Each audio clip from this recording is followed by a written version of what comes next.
দেখো সেটাই হবে আমার প্রায়শ্চিত্ত।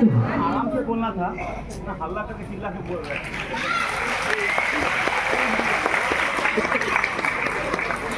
নমস্কার। ভাবলাম পয়লা বৈশাখের দিন আপনাদেরও আমি একটা গিফট দিই। শুভ নববর্ষ, নতুন বছরে আমি ভাবলাম আপনাদের কাছে এসে আপনাদেরও একটা আমি ছোট্ট গিফট দিই, যে আমি আপনাদের সঙ্গে দেখা করতে আসছি। খুব দৌড়েছি, যখনই শুনলাম যে নন্দনে আজকে হই হই করে হাউসফুল, খুব দৌড়ে আমি তাড়াতাড়ি আমার গাড়ির ড্রাইভারকে বললাম, শোন তুই যদি আজকে 20 মিনিটের মধ্যে আমাকে নন্দনে নিয়ে যেতে পারিস তাহলে তোর পয়লা বৈশাখে একটা দারুণ গিফট পাবি।